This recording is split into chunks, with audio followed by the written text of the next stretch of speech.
요한복음 강해 오늘은 6번째 말씀 세례 요한의 선교라는 제목으로 말씀을 드리는데, 지난주에 제가 말씀드린 걸 조금 복습을 하면은 세례 요한은 예수님보다 6개월 먼저 와서 광야에서 세례를 베풀며 하나님 나라의 복음을 전하는 사명을 감당하고 있었습니다. 그런데 그때 이 세례 요한의 명성이 예루살렘, 유대 땅, 요단강 사방에 이르기까지 그 명성과 인기가 대단했습니다. 그래서 예루살렘에서는 조사단을 파송을 했어요. 도대체 이 세례 요한이 누구길래 이렇게 수많은 사람들이 따라오는가? 혹시 구약에서 예언했던 메시아가 아닌가? 또 엘리야가 다시 온다고 그랬는데 엘리야가 온 것이 아닌가? 그 선지자가 온다고 그랬는데 그 선지자가 아닌가? 그래서 조사단을 파송해가지고 세례 요한을 조사를 해봤어요. 네가 누구냐? 그때 세례 요한이 나는 그리스도도 아니고 엘리야도 아니고 그 선지자도 아니고 나는 광야에 외치는 자의 소리라. 자기 정체성을 광야의 소리라 그렇게 소개를 했습니다. 우리가 광야에서 소리를 한번 질러보세요. 잠시 메아리가 있지만 곧 사라지게 되어 있습니다. 그렇기 때문에 세례 요한이 자기를 광야의 소리라고 소개한 것은 자기는 잠시 후면 사라질 존재다. 그렇게 고백한 거예요. 그런데 단순한 소리가 아니죠. 왜냐하면 이 소리에는 그 말씀을 담고 있기 때문에 그렇습니다. 예수님이 그 말씀인데 예수님이신 그 말씀을 담고 있는 소리이기 때문에 소리는 사라져도 그 말씀은 남는 거예요. 여러분들 이 시대 사역자들이나 또 기독교인들도 마찬가지라고 봅니다. 우리는 다 광야의 소리입니다. 세례 요한은 예수님이 처음 오셨을 때 준비했던 사람이지만 저와 여러분들은 다시 오실 예수님을 준비하는 광야의 소리다. 그 역할을 우리에게 맡겨주신 거예요. 그 다음에 두 번째 이 세례 요한은 네가 누구냐 그럴 때 나는 예수님의 신들매 풀기도 감당할 수가 없다. 당시 신들매 푸는 거는 천한 종들이 하는 역할이었는데 자기는 예수님의 신발의 끈도 푸는 것이 감당하기가 어려울 만큼 자격이 모자란 사람이다. 여러분 이 말씀을 그 유대 당국자들이 들었을 때 어떻게 생각했겠어요? 이 사람이 혹시 메시아가 아닌가 할 정도로 수많은 사람들이 지지하고 따르고 그 명성이 대단한 사람인데 그런 사람이 예수님의 신들매 풀기도 감당할 수 없다고 그랬으니 예수님이 도대체 어떤 분인가 굉장히 궁금했을 거예요. 저는 세례 요한의 이 고백이야말로 예수님을 최고의 위치에 또 가장 존귀하신 분으로 소개한 것이라고 저는 생각이 됩니다. 여러분들 만일 우리가 필요할 때는 예수님을 찾고 또 불리하면 예수님을 부인하는 사람들이라면은 세상 사람들이 우리가 믿는 예수님을 어떻게 보겠어요? 이 예수님이 별거 아닌 모양이다. 필요할 땐 찾고 불리할 때는 부인하는 거 보니까 예수님 별거 아니구나. 그래서 우리의 삶의 모습이 우리가 믿는 예수님이 어떤 분인가를 보여주는 거예요. 저는 우리 자녀들이 앞으로 무엇을 하든지 최고의 실력자가 되고 또 많은 사람들이 존경하는 훌륭한 사람이 되기를 저는 바랍니다. 그러나 그들이 그렇게 되었을 때 나의 나 된 것은 모두 주님의 은혜고 그리고 나는 그 신들매 풀기도 감당할 수 없습니다. 이렇게 고백한다면은 아마도 예수님을 가장 멋지게 또 가장 존귀한 분으로 소개하는 것이 아닌가. 저렇게 훌륭한 사람이 예수님의 신들매를 풀기도 감당할 수 없다고 하면은 그분이 도대체 어떤 분인가 궁금하지 않겠어요? 저와 여러분들이 예수님을 그렇게 소개할 수 있는 주의 백성들이 다 되시기를 바랍니다. 오늘 이 본문 말씀은 우리가 잘 아는 말씀인데 세례 요한이 예수님에 대해서 어떻게 전하고 있는지 상세한 내용이 나타나고 있는 본문입니다. 저는 오늘 본문에 나타난 이 세례 요한의 모습을 보면서 세례 요한은 선교사의 삶을 살았던 사람이다. 저는 그렇게 생각합니다. 그가 선교사로서 어떤 삶을 살았는지를 우리가 잘 살펴보면은 이 시대에 저와 여러분들이 선교사로서 어떤 삶을 살아야 될지 우리는 그 갈 길을 배울 수 있다고 생각합니다. 여러분들 선교사의 가장 중요한 사명이 뭐겠습니까? 빵 나눠주는 게 선교사입니까? 또 옷을 나눠주는 사람이 선교사입니까? 또 그들에게 필요한 것을 나눠주는 사람들이 선교사입니까? 우리가 그것도 다 물론 해야 됩니다. 그러나 선교사의 가장 중요한 사명이 있어요. 여기 본문 31절 끝부분에 보면은 그를 예수님을 말하는 거죠. 그를 이스라엘에게 나타내려 함이라 그랬어요. 선교사로서 세례 요한의 가장 중요한 사명은 뭐냐면 예수님을 이스라엘 백성들에게 소개하는 거예요. 요단강에서 세례를 베푸는 게 그의 사역의 전부가 아닙니다. 그가 세례를 주는 목적도 여기 31절 중간에 보면은 내가 와서 물로 세례를 주는 것은 그를 이스라엘 사람들에게 나타내려 함이라고 말씀했습니다. 여러분들 이 시대에 목사님들이 교회를 섬기는 목적이 뭐겠습니까? 교회를 크게 세워서 유명해지고 성공했다는 평가를 받는 것이 목적입니까? 아니면 교회를 잘 다스려서 능력 있는 행정가가 되는 것이 목사님들의 목적이겠습니까? 목사님들의 존재 목적은 하나밖에 없어요. 그거는 선교사의 삶을 사는 것입니다. 그리고 선교사로서 가장 중요한 역할은 뭐냐면 사람들에게 예수님이 누군지를 정확하게 소개하는 거예요. 우리 성도들도 마찬가지입니다.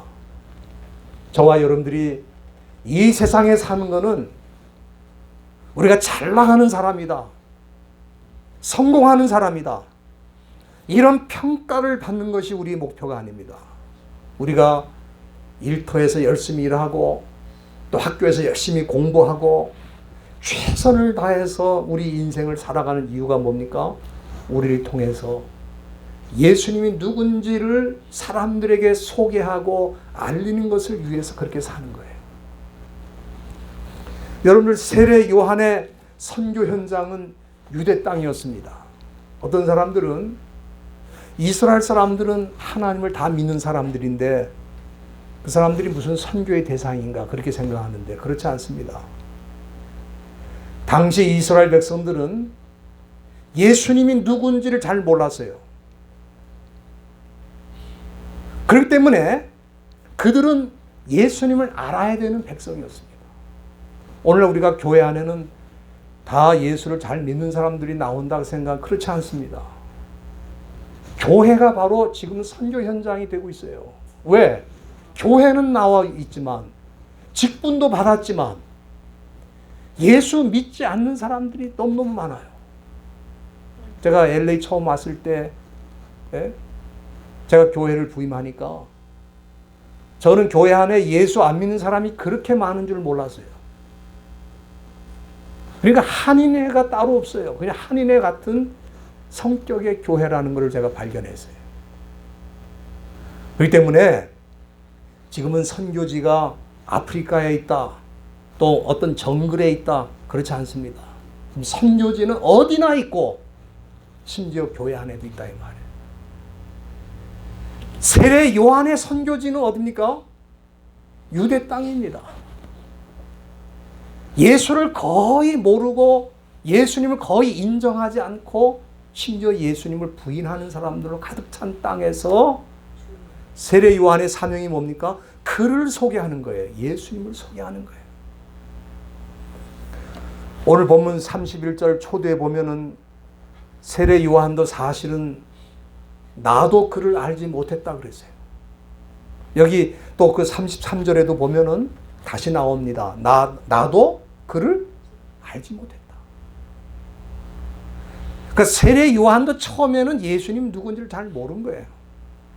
그러나 예수님을 알게 되었기 때문에 이제 그의 인생의 가장 중요한 사명은 자기가 만난 예수님을 이스라엘 백성들에게 소개하는 것이 그의 사명이라 이 말입니다.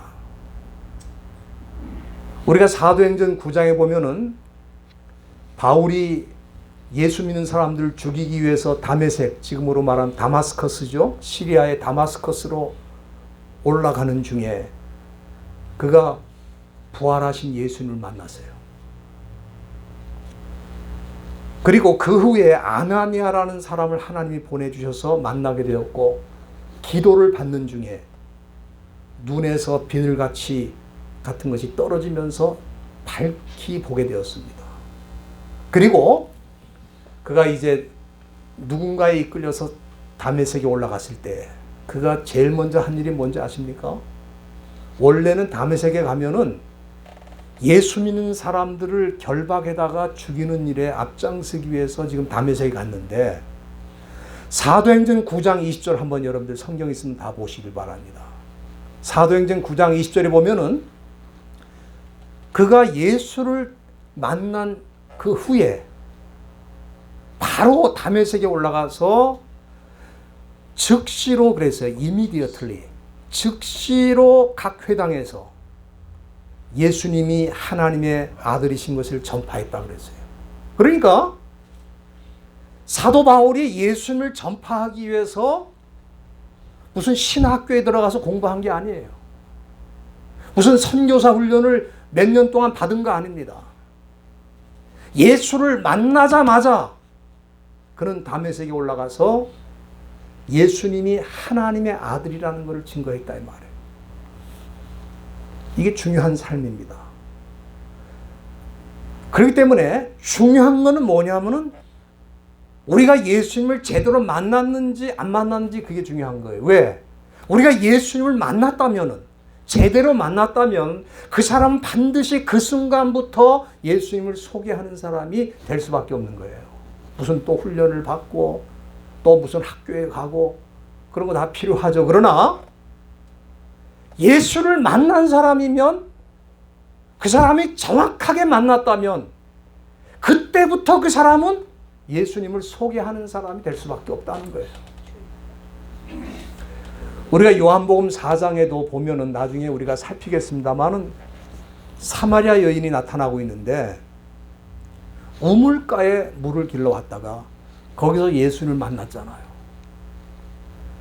그래서 예수님의 말씀을 듣는 중에 그분이 메시아라는 걸 알게 됐어요. 그래서 여러분들 요한복음 4장 29절 한번 보시길 바랍니다. 거기 보면은 이 여인이 어떻게 했습니까? 지금 물 들어왔으니까 물동이를 들고 왔잖아요. 근데 그 물동이를 버려두고 동네에 바로 내려가서 사람들에게 뭐라 그랬습니까? 와보라. 이는 그리스도가 아니냐. 예수님을 소개한 거예요.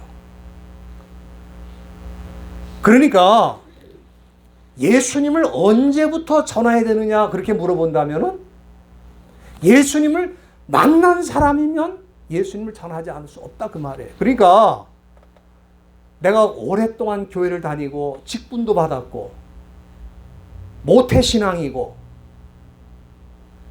수십 년 신앙생활을 했는데 예수님을 누구에겐가 한 번도 전해본 일이 없고 누군가를 주님께로 이끌어낸 적이 없는 사람들은 정말 예수님을 정확하게 만났는가? 저는 그 질문을 하고 싶은 거예요. 신학교를 나오고 선교훈련을 받고 이런 게 중요한 게 아니라 내가 예수님을 정확하게 만났는가, 이게 중요한 거예요. 사도 바울도 사마리아 여인도 예수님을 만난 순간부터 예수님을 전하기 시작했어요. 오늘 본문에도 세례 요한이 처음에는 나도 그를 알지 못했다고 그랬잖아요. 그런데 예수님을 알고 보니까 내가 예수님을 전할 수밖에 없다, 그렇게 된 거예요. 그래서 오늘 본문에 보면은 세례 요한이 평생 동안 예수님을 어떻게 전했는가, 그가 전했던 예수님의 모습이 나와 있습니다. 가장 먼저 오늘 본문 29절에 보면은 세례 요한은 예수님이 자기에게 오는 것을 보고 세상 죄를 지고 가는 하나님의 어린 양이라고 그랬어요. 여기 이 말씀 중에 지고 가다는 말이 굉장히 중요한 말입니다. 이 헬라 말로 아이로라고 그러는데, 이거는 정확하게 말하면 remove, 제거하는 걸 뜻하는 거예요. 제거하다. 그러니까 예수님은 우리가 죄인이라는 것을 지적하는 분이 아니에요. 우리가 죄인이라는 것을 알려주는 분이 아니고 우리의 죄를 해결해 주는 분이라 이 말이에요. 세례 요한이 고백한 예수님이 바로 그런 분입니다. 여러분들, 이 세상에서 자기 죄를 해결할 수 있는 사람이 누가 있어요? 죄를 짓고 교도소에 갔다 오면 죄가 없어지는 겁니까? 또 죄를 짓고 고행의 길을 떠나면 죄가 해결되는 거예요. 또 내가 착한 일, 선한 일을 많이 하면 내 죄가 없어지는 겁니까? 죄는 그렇게 없어지는 게 아니에요. 죄 문제를 해결하려면은 죄 없는 자가 다른 사람의 죄를 담당하는 거예요. 감당하는 거예요. 그래서 우리가 베드로전서 2장 22절 말씀에 보면은 사도 베드로가 예수님에 대해서 뭐라 그러냐면은 예수님은 죄를 범치 아니하시고 그 입에 괴사가 없다 그랬어요. 그러니까 예수님이 죄가 없는 분이라 그런 뜻입니다. 그런데 죄가 없는 분인데 어떻게 하셨는가? 그 다음 베드로전서 2장 24절에 보면은 그 죄가 없는 분이 친히 나무에 달려 그 몸으로 우리 죄를 담당하셨다. 그래서 우리가 죄에 대해 죽고 의에 대해서 살게 되었다. 사도 베드로가 아주 정확하게 표현을 하고 있어요. 죄가 없는 분이 아니면 다른 사람의 죄를 담당할 수도 없고 자기 죄를 해결할 수도 없는 거예요. 그런데 세례 요한은 오늘 본문 29절에서 뭐라 그럽니까? 이 세상에 오신 예수님이 세상 죄를 지고 가는 하나님의 어린 양이다 이 말이에요. 이 지고 간다는 말, remove, 죄를 제거해 주시고 해결해 주신다, 그런 뜻입니다. 저는 이 세상에서 제가 받은 은혜 중에 가장 큰 은혜가, 제가 학교에서 교수 생활한 것도 아니고 미국에서 15년 공부를 한 것도 아니고, 저는 제가 받은 은혜 중에 가장 큰 은혜가 예수님을 만난 것이고, 예수님을 통해서 내 죄 문제가 해결된 게 가장 큰 은혜고, 일생 동안 저는 그걸 잊을 수가 없고, 저는 그거 하나만으로도 제 인생을 충분히 성공한 사람이라 저는 그렇게 믿습니다. 더 이상 성공할 것도 없어요. 여러분들, 우리가 예수를 믿을 때 받은 은혜가, 가장 큰 은혜가 우리의 죄 문제가 해결돼서 용서를 받은 것인데, 이게 어떤 의미인지를 잘 모를 수가 있어요, 사람들이. 이거 마치 부모가 돼보지 않은 사람들은 부모의 사랑이 어떤 사랑인지를 잘 몰라요. 아무리 가르쳐줘도 모릅니다. 뭐 부모의 은혜는 하늘 같아서 그 노래해봐야 소용이 없어요. 자기가 부모가 돼서 아이를 키워서 그 아이를 바른 길로 이끌어내는 일을 해보지 않은 사람은 부모의 은혜가 뭔지를 잘 모릅니다. 마찬가지예요. 우리가 지금 죄 용서받았다는 게 뭔지 잘 이해가 안 돼요. 그러나 우리가 언젠가 우리 인생이 끝날 때, 주님 앞에 섰을 때, 천국에 가보니까 거기는 죄 용서함 받은 사람만 있는 거예요. 죄 문제가 해결된 사람이 거기 들어오는 거예요. 그때 되면은 내가 죄 용서함을 받은 게 얼마나 큰 은혜인가를 아마 영원토록 느끼고 살게 될 것입니다. 그러나 지금은 잘 모를 수가 있어요. 뭐 내가 큰 죄를 진 것 같지도 않고, 내가 무슨 죽을 만한 죄를 진 것 같지도 않은데 뭐 죄 용서함을 받았다. 그게 나에게 무슨 의미가 있나? 그런 생각이 들 수 있어요. 그러나 이 세상을 떠나 주님 앞에 섰을 때,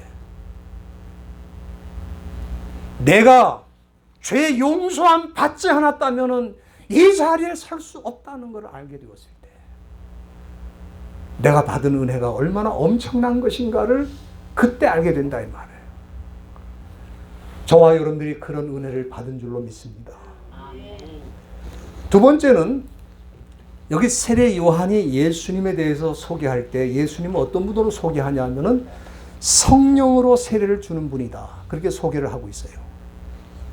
32절에 보면은 세례 요한이 요단강에서 세례를 베풀 때 예수님도 세례를 받으셨어요. 그런데 그 세례를 받을 때 하늘로부터 성령이 비둘기같이 내려와 가지고 그 위에 머물게 됐습니다. 그런데 이게 왜 중요하냐면 그 다음 구절 33절에 보면은 그때 하나님의 말씀이 있었던 거예요.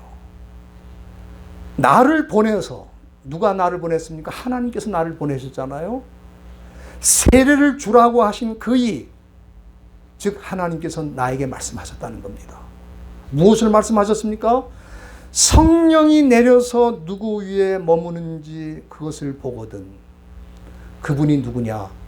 성령으로 세례를 주는 분인 줄 알라 그랬어요. 그러니까 성령으로 세례를 주는 그 일은 누구도 할 수 있는 게 아닙니다.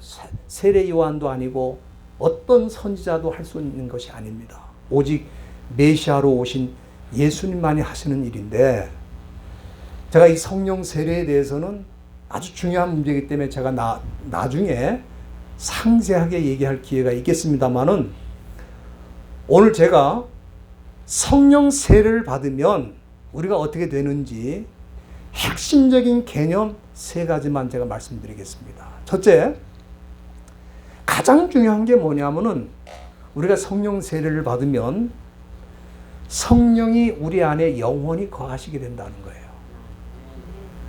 요한복음 14장 16절 여러분들이 성경 한번 보시길 바랍니다. 눈으로 확인을 하세요. 요한복음 14장 16절에 보면은 내가 아버지께 구하겠으니, 예수님이 아버지께 구하는데 뭘 구하냐면은 그가 또 다른 보혜사, 성령님을 뜻하는 거죠. 보혜사를 주셔서 영원토록 너희와 함께 있게 하시리니 그랬습니다. 그러니까 예수님이 베푸시는 성령 세례는 뭘 말하냐면 성령이 우리 안에 영원히 거하시는 사건을 뜻하는 거예요. 그걸 우리가 신학적인 용어로는 성령의 내주라고 그럽니다. Indwelling of the Holy Spirit. 성령이 우리 안에 거하시는 걸 말하는 거예요. 성령 세례를 받으면 성령이 우리 안에 거하시는 거예요. 그래서 우리가 그리스도인이 되는 겁니다. 두 번째는 우리가 이 성령의 세례, 예수님 베푸신 성령의 세례를 받게 되면은 우리 안에 거하시는 성령께서 우리를 위해서 하시는 일이 있어요. 여러 가지 일을 많이 하시지만 그 중에 가장 중요한 게 뭐냐면 내가 하나님의 자녀라는 것을 증거해 주신다는 거예요.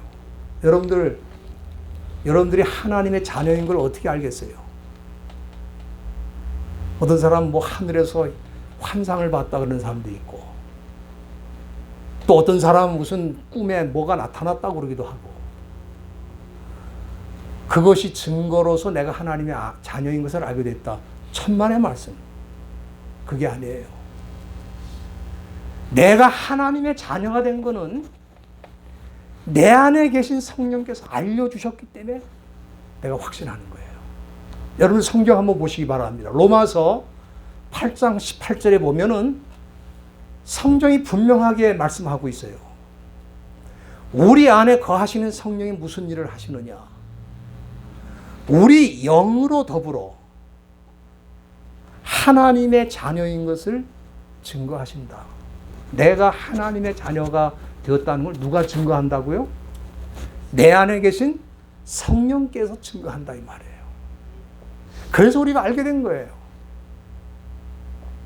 저와 여러분들이 하나님의 자녀라고 할 때에 내가 아무리 설명을 해줘도 여러분들이 그거 이해할 수 없어요.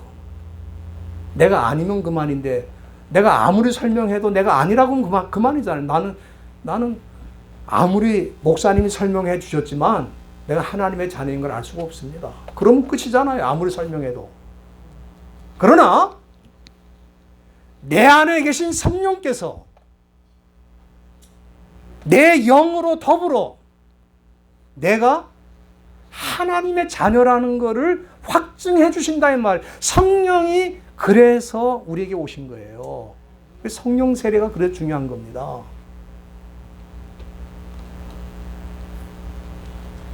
그 다음에 세 번째, 성령으로 세례를 받게 되면 어떤 일이 일어나느냐?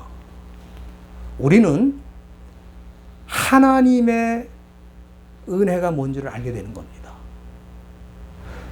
여러분들이 고린도전서 2장 12절 한번 보시길 바랍니다. 이건 중요한 말씀이니까 다 한번 열어셔서 꼭 보시길 바랍니다. 고린도전서 2장 12절.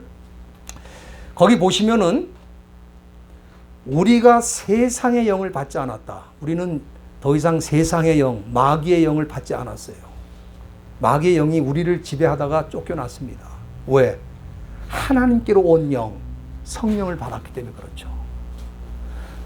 우리가 예수를 믿을 때 예수님께서 성령으로 세례를 주시거든요. 그러면 성령께서 우리 안에 거하시게 되는 거예요. 그러면 우리를 지배하던 악한 영들은 물러가고 성령이 우리 삶을 이끌어 주시는데, 이 성령께서 해주시는 일이 뭐냐? 우리로 하여금 하나님께서 우리에게 은혜로 주신 것들을 알게 하려 함이라 그랬어요. 굉장히 중요한 말이죠. 여러분들, 성령께서 우리에게 알게 해주시지 않으면은 내가 누리고 있는 것이 하나님의 은혜라는 것을 절대로 인정할 수가 없습니다. 여러분, 세상 사람들이 마음대로 공기를 들이마시고 내뱉고 마음껏 물을 먹고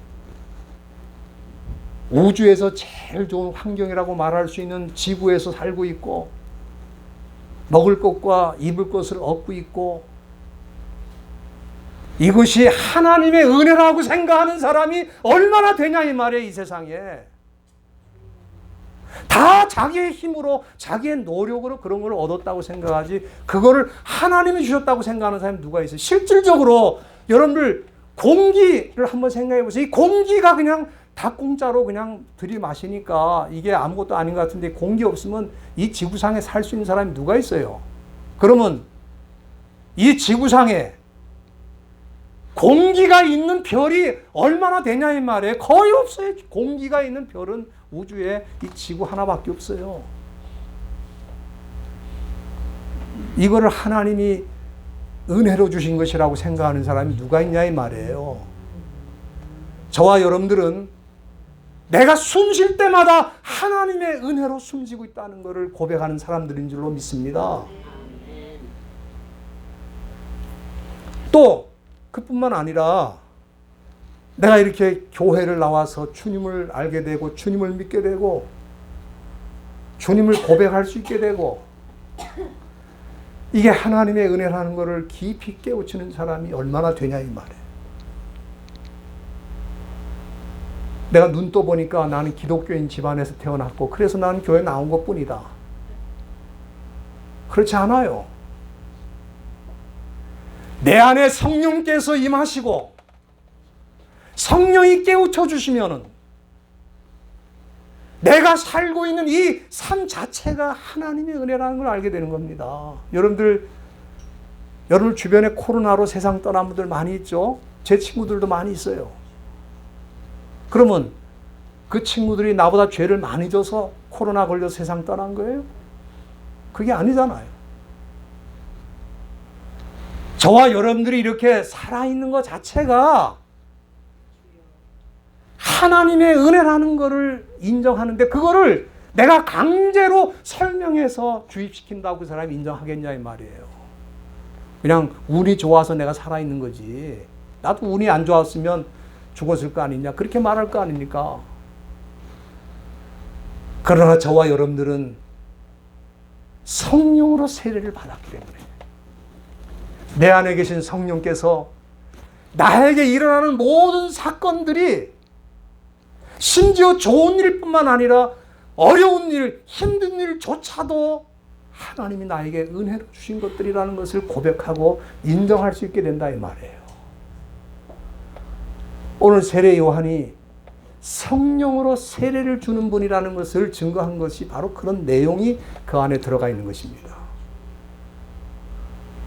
오늘 우리는 이 본문을 통해서 선교사 세례 요한의 모습을 본 겁니다.